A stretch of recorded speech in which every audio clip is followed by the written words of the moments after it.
wabarakatuh. Halo semuanya, perkenalkan kami dari kelompok 3 sejarah mengenai materi yaitu kependudukan Jepang. Sebelumnya, perkenalkan nama saya Yasvia Tijana, absen 36. Saya Aira Aulia Maharswafif, absen nomor 1. Saya Nagita Sektio Kaisanova, nomor absen 23. Saya Talafana Kabir, absen 5. Saya Rizka Ramadhani Pratama Yuda, absen 32. Nah, di sini kami akan menjelaskan mengenai kependudukan Jepang di Indonesia. Nah, yang pertama adalah latar belakang kependudukan Jepang di Indonesia, yaitu dimulai sejak restorasi Meiji pada tahun 1868 yang akhirnya membuat Jepang berkembang pesat dalam bidang industri dan ekonomi. Untuk mendukung perkembangan tersebut, Jepang membutuhkan pelabuhan, pasar, dan jalur pelayaran, sehingga mulai melakukan ekspansi ke berbagai wilayah Asia sejak akhir abad ke-19 hingga awal abad ke-20. Nah, ekspansi ini diperkuat oleh kemenangan Jepang dalam Perang Rusia-Jepang pada tahun 1904 sampai 1905 yang akhirnya meningkatkan kepercayaan diri Jepang. Selain itu, Jepang juga menjadi salah satu pemenang dalam Perang Dunia I, yaitu yang terjadi pada tahun 1914 sampai 1918, sehingga semakin agresif dalam memperluas wilayah kekuasaannya. Nah, memasuki Perang Dunia Kedua yang terjadi pada tahun 1939 sampai 1945, Jepang itu semakin terdorong untuk menguasai Asia Tenggara, apalagi setelah mendapat tekanan berupa embargo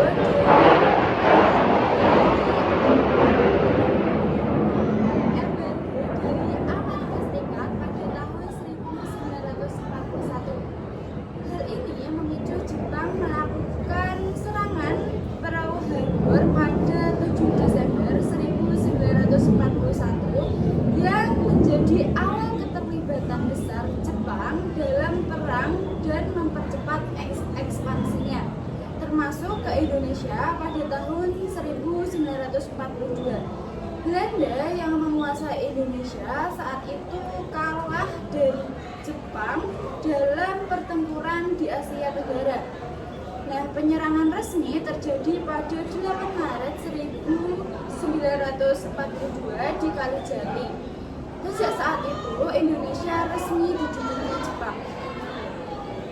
Yang kedua, organisasi. Pada masa kependudukan di Indonesia, Jepang membentuk berbagai organisasi untuk mengeksploitasi sumber daya alam dan memobilisasi rakyat demi kepentingan Jepang dalam Perang Pasifik. Yang pertama dalam bidang politik, yang pertama Putra dibentuk oleh 4 serangkai, yaitu Soekarno, Hatta, Ki Hajar Dewantara, Kiai Haji Mas Mansur, untuk menarik simpati rakyat, tetapi malah mendorong semangat kemerdekaan sehingga dibubarkan tahun 1944. Jawa Hokkaido menggerakkan rakyat Jawa untuk kepentingan Jepang seperti mengumpulkan pajak, hasil pertanian, dan juga umpeti. Yang ketiga itu Sendenbu. Nah, organisasi propaganda Jepang yang menyebarkan informasi dan propaganda lewat seni, media, perekrutan Romusa. Yang kedua di bidang militer. Yang pertama itu Seinendan, melatih pemuda 14 sampai 22 tahun sebagai cadangan militer Jepang. Yang kedua Keibodan, yaitu membantu polisi untuk keamanan desa dan juga lalu lintas. Yang ketiga Fujinkai, yaitu organisasi wanita untuk mendukung Jepang juga bergerak dalam pendidikan di bidang kesehatan.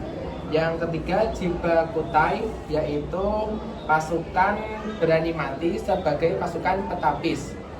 Yang kelima adalah Gakutotai, yaitu pasukan pelajar. Dan yang terakhir itu PETA, milisi lokal yang melahirkan tokoh militer Indonesia seperti Sudirman dan Ahmad Yani.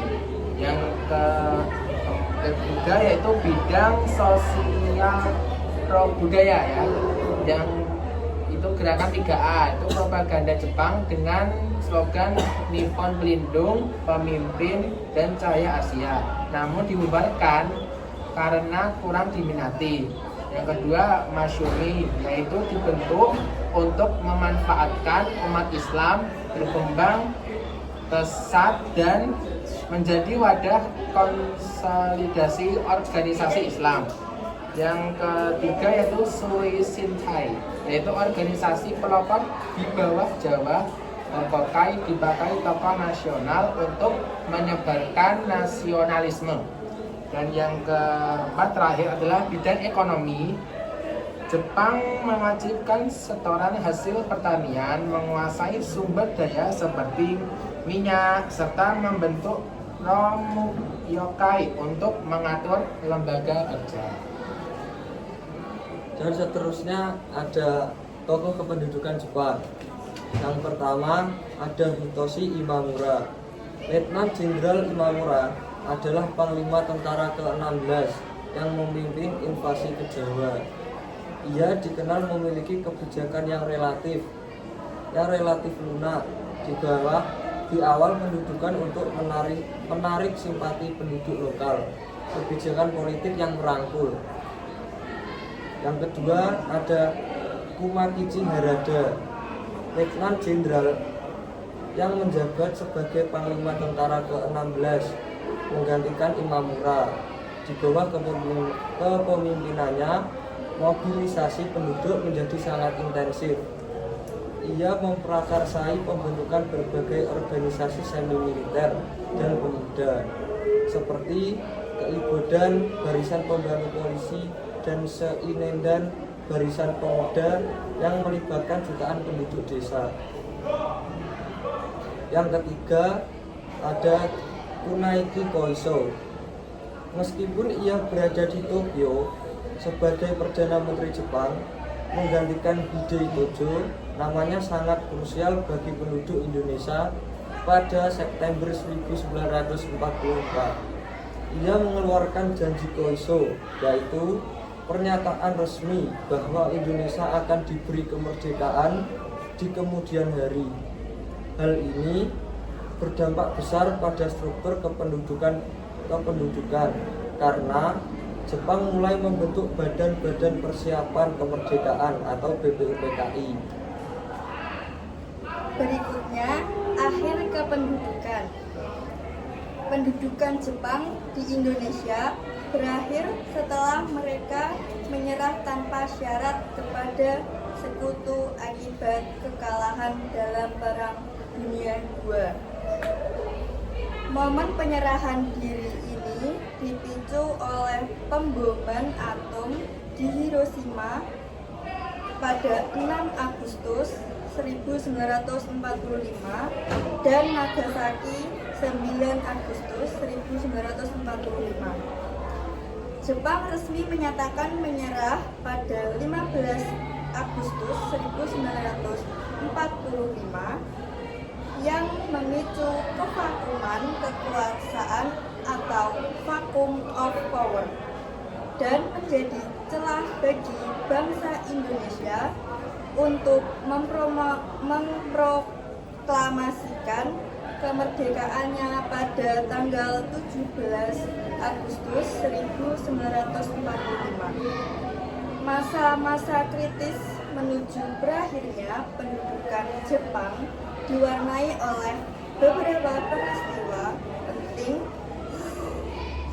Janji Koiso 7 September 1944. Yang pertama, Perdana Menteri Fumio Koiso memberikan janji kemerdekaan kepada Indonesia di kemudian hari untuk menarik simpati karena posisi Jepang yang semakin terdesak.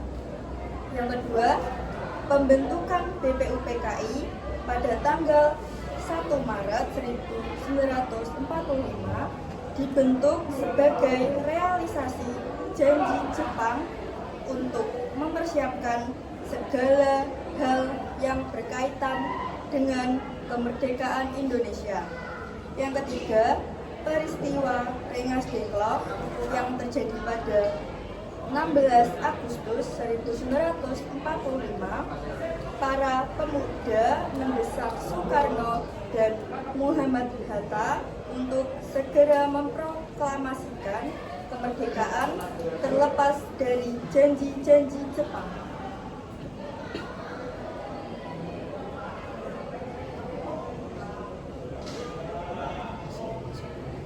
Dan yang terakhir, kami akan mempresentasikan tentang apa saja dampak kependudukan Jepang kepada Indonesia.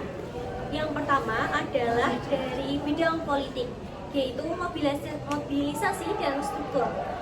Beberapa poin yaitu organisasi baru.